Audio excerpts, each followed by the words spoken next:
राजेश टोपेंनी शरद पवारांना अखेर टोपी घातलेली आहे. अर्थातच सध्या महाराष्ट्राच्या राजकारणामध्ये एक अशी मोठी घडामोड होत आहे. कारण जो व्यक्ती पहिलं शिक्षण मंत्री म्हणून त्यांनी मंत्रीपद सांभाळलं ते राजेश टोपे, हे राजेश टोपे यांचं आता भाजपमध्ये जाहीर प्रवेश हा आज होणार आहे, अशा बातम्या चालू आहेत. राजेश टोपेचं नाव बघितलं तर अलीकडे लोकांना एक आठवल की मनोज जरांगे पाटलांचं आंदोलन सुरुवातीच्या काळामध्ये राजेश टोपेमुळं चर्चेमध्ये होतं. ते राजेश टोपे आता राष्ट्रवादी शरद पवारांचा गड सोडून ते भाजप सोबत जाणार आहे. सोबत त्यांच्या जयंत पाटलाचे भाचे प्राजक्त तनपुरे हे सुद्धा आज भाजपवासी होणार आहेत. आपल्याला या सगळ्या विषयावरती आज चर्चा करायची आहे, विषयावरती बोलायचं आहे. मित्रांनो, रामकृष्ण हरी, नमस्कार, राम राम. सर्वांना एक विनंती, चॅनलला सबस्क्राईब करा, बेल आयकॉन दाबा, व्हिडिओ शेअर करा आणि कमेंट मात्र करायला विसरू नका. आता महाराष्ट्राच्या राजकारणामध्ये काही हेमाडपंथी राजकारण्यांनी किळसवाणी राजकारण करायला सुरुवात केली. किळसवाणी कसं, आता समजून घ्या, प्राजक्त तनपुरे हे जयंत पाटलांचे भाचे आहेत. आता जयंत पाटलाचे भाचे आहेत. आता यांचं लोकांचं म्हणणं काय असतं की जो कुठला एखादा व्यक्ती नेता जर भाजपामध्ये प्रवेश करत असेल तर तो जे मागे ईडी सीबीआय काय काय काय लावलं जातं आणि त्याला भाजपवासी केलं जातं. आता ईडी सीबीआय नेमकं लावलं कोणाला जातं की जे लोक खरंच घोटाळे करतात, जे खरंच कोणाचे हात खाली अडकलेली आहेत त्यांच्यावरतीच ह्या कार्यवाही होतात. अन्यथा कुणावरती कार्यवाही व्हायचा प्रश्नच नाही. मग या ठिकाणी प्राजक्त तनपुरे यांनी किती घोटाळे केले, काय केले, कुठं काय खाल्ले का, टोपीने खाल्ले का, काय केलंय का, बरोबर आहे ना. तर ह्यांचं म्हणणं काय असतं की सीबीआय ईडीला हे भिवून इकडे गेले. असं काहीही नाही. ही लढाई ही वैचारिक असते, ही लढाई सत्तेसाठी असते. आता शरद पवार गटाची अधोगती हे पूर्ण महाराष्ट्राला, पूर्ण भारताला माहिती आहे. कारण शरद पवार हे देशाच्या राजकारणामध्ये होते. आता शरद पवारांची अवस्था काय झाली हे वेगळं सांगायला नको आहे. आता ज्यांच्याकडे राज्यच नाही, ज्यांच्याकडे सत्ताच नाही, ज्याकडे राहुल करायचंय काय, तलवारी जर म्यानामध्ये असतील तर त्याला गंज चढतो. तलवार ही बाहेर फिरलीच पाहिजे. तर हे राजकारणी सत्तेमध्ये नसतील तर यांचं राजकारण हळूहळू संपुष्टात येतं आणि प्रत्येकाला पर्याय हा उपलब्ध होतो. आता जालन्यामध्ये सुद्धा पर्याय उपलब्ध होतोय आणि याची भीती या ठिकाणी त्यांना वाटली असावी. आणि तनपुऱ्यांचं पण हेच आहे. कारण बुडत्या जहाजामध्ये कुठलाही प्रवासी बसेल असं मला वाटत नाही. हे बुडतं जहाज आहे राष्ट्रवादीचं आणि त्या बुडत्या जहाजाला एकाचा आधार होता, ते म्हणजे अजित पवारांच्या नंतर ते राष्ट्रवादी आपल्या सोबत येईल आणि जे काही ज्येष्ठ मातब्बर नेते तिकडे आहेत ते इकडे येतील आणि परत हे सगळे धुरा सांभाळून आपण आपली जी पार्टी आहे ही अबाधित करू, हे स्वप्नही भंग झालंय. मग आता ह्या लोकांपुढे कुठलाच पर्याय नाही.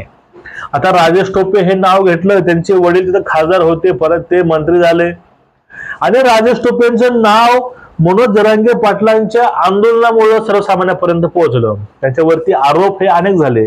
जरांगे पाटलांना मदत ही राजेश टोपेंनी केली, सगळं त्याने बघितलं काय काय काय काय काय आणि जालन्यामध्ये राजेश टोपेंनी पूर्णपणे सहकार्य हे पाटलांना केलं आणि हे आंदोलन त्यांनी चिघळवायचा प्रयत्न त्यांनीच केला, असे अनेक आरोप हे त्यांच्यावरती लागले होते. आता जर हे दोन डॉट्स पकडले की राजेश टोपे जर भाजपमध्ये आज त्यांनी प्रवेश केला, आज तर प्रवेश तनपुरेंचा आहेच, पण जर प्रवेश हा राजेश टोपेंनी केला तर जालन्यामधून जरांगे पाटलांच्या समर्थनामध्ये नेमका नेता कुठला राहील आणि जे आंदोलन आहे, जर हे आंदोलन त्यांच्या मार्फत असोसिएट केलं असेल तर ते या पुढे दिशा कुठली असेल. आणि त्यामध्येच आता आजपासूनच जरांगे पाटील हे उपोषणाला बसणार आहेत. ह्या दोन गोष्टी एकमेकाला जोडा बघा मित्रांनो. जरांगे पाटलांचं आज आंदोलन, उपोषण पुण्यामध्ये आणि त्यानंतर आजच राजेश टोपेंचा प्रवेश. आता या मागे नेमकं कसे कसे वारे फिरत आहेत याचा आपण अंदाज कसा लावायचा? आणि नेमकं जर टोपे साहेब तर इकडनं आले, भाजपकडनं आले, तर नेमकं राजकीय समीकरण का असतील? जर एखादा माजी मंत्री जर पक्ष प्रवेश करतो, पक्ष सोडतो, तर ही त्या नेत्याची हार समजावी ज्यांनी त्यांना सोडलंय. आता शरद पवारांना त्यांनी सोडलं टोपेंनी, हे फक्त सुरुवात आहे. हे सगळे हे पक्ष हे रिकामे होणार आहेत, हे सगळे पिंजरे रिकामे होणार आहेत.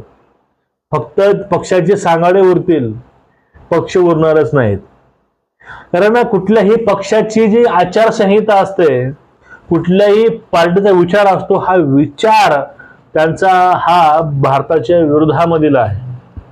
या लोकांनी भाजपला विरोध करता करता या लोकांनी इनडायरेक्टली भारताच्या लोकशाहीला विरोध केला, स्वतंत्र भारताला हे विरोध केला आहे.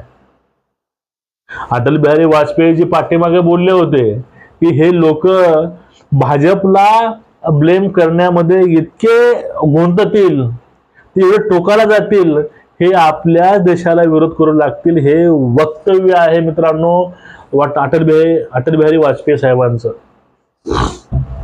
ज्या घटना घडल्या त्या घटना अशाच घडल्या नाहीत.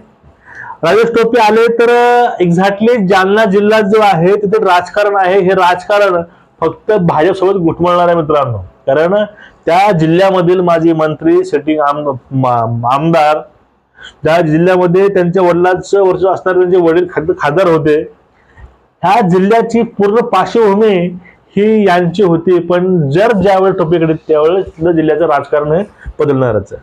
आणि त्यापुढे जाऊन जर प्राजक्त तनपुरेंची गोष्ट केली, प्राजक्त भाऊ आता भाजपमध्ये आले, याचा अर्थ काय होईल? काही दिवसानंतर मामा येणार साहेब. मामाचं भाच्याचं नातं कसं असतं तुम्हाला वेगळं सांगायची काही गरज नाही. मामाचं भाच्याचं नातं हे खूप वेगळं असतं. आणि ज्या वेळेस जर राष्ट्रवादीला प्राजक्त तनपुरे सोडत असतील तर याची माहिती त्यांनी जयंत पाटलांना दिली नसेल का? किंवा ही गोष्ट जयंत पाटलांना माहित नसेल का? हे इम्पॉसिबल आहे. त्यांना ह्या गोष्टी माहित असणारच आहेत. जयंत पाटलाला हे माहितीच आहे की असं होणार आहे, हे असं आहे. आणि हेच आहे का या गोष्टीला जयंत पाटलांना सुद्धा होकार असणार आहे. या राष्ट्रवादीमध्ये रोहित पवार आणि ही बाकी सगळी मंडळी ह्या सगळ्या गट पडल्यात दिसतोय आपल्याला. कारण शरद पवारांची भूमिका, सगळ्यांची भूमिका वेगळी असते आणि रोहित पवारांची भूमिका वेगळी असते. ह्या भूमिका, मान अपमान आणि त्यानंतर प्रतिष्ठा, ह्या सगळ्या गोष्टी बघितल्या तर प्राजक्त तनपुरे हा फक्त इशारा आहे. अजून खूप मोठे मोठे पक्षप्रवेश हे पश्चिम महाराष्ट्रामधून सुद्धा भाजपमध्ये होऊ शकतात. आणि आता विषय ओव्हरऑल झाला आता मराठा आरक्षणाचं जे काही चाललं होतं, कारण जरांगे पाटलावरती नेहमी आरोप हा होतो तो म्हणजे की त्यांना तिथं शरद पवारांनी बसवलंय, ज्या ठिकाणी त्यांना बरोबर हत्यारासारखे बरोबर मोसम मध्ये काढलं जाते बाहेर, ते सिक्रेट वेपन असंही त्या ठिकाणी बोललं जातं. पण आता त्यामध्ये कुठेतरी नाव असलेले राष्ट्रपतीनं बाहेर पडले तर त्यावेळेस जरांगे पाटलांच्या आंदोलनाचा पुढे काय होईल हा एक इथं मोठा प्रश्न असतो. आता विषय उरलाय कारण पाठीमागे बोलले होते operation tiger tiger tiger tiger काही घडलं नाही. पण ऑपरेशन टायगरच्या भीतीला, शिंदे साहेबांच्या भीतीपोटी ठाकरे साहेबांचा जो गट आहे हा गट अतिशय आता आक्रमक भूमिका घेतो. आणि त्यावर पुढे फक्त काल बातम्या आलेत राजेश टोपे यांचा प्रवेश होणार आहे भाजपमध्ये तनपुरेंचा, तर त्यांचे शशिकांत शिंदे नावाचे प्रवक्ते राष्ट्रवादी शरद पवार गटाचे ते स्वतः म्हणतात की शरद पवार गट म्हणजे या लोकांनी ह्या गोष्टी मान्य केल्यात की संवैधानिक पद्धतीने विचार केला तर शरद पवारांचे राष्ट्रवादी हा पक्ष नाही, तो एक गट आहे, त्यांनी मान्य केलंय. आणि कुठला असा नेता असणार आहे हो, तो नेता गटाची निवड करेल, तो नेता पक्षाची निवड करेल आणि आपलं भविष्य कुठल्या ठिकाणी सिक्युअर होऊ शकतं किंवा आपल्याला कुठं पद भेटू शकतं ते सगळं पडताळणी करूनच जाईल तो. आता टोपे साहेब इकडे येत आहेत, त्यांना कुठेतरी पद भेटेल, विधान परिषद म्हणा किंवा कुठलं एखादं पद त्यांना भेटू शकतं. हे अशा प्रकारे जे राष्ट्रवादी शरद पवार साहेबांचे आहे त्या राष्ट्रवादीला गळती लागायला सुरुवात झाली. आता हळूहळू हळूहळू सगळे भाजपवासी होतील, कुणी राष्ट्रवादीवासी होईल आणि उर्जित ठाकरे साहेबांची शिवसेना ते सुद्धा शिंदे साहेबांसोबत आणि भाजप सोबत गेली तर तुम्ही काही वेगळं समजू नका किंवा तुम्हाला आश्चर्य वाटण्याची काही गरज नाही. होणारच आहे. काळ्यावरची पांढरी रेग आहे. यांच्या कर्माचे फळ आहे, दुसरं काहीही नाही.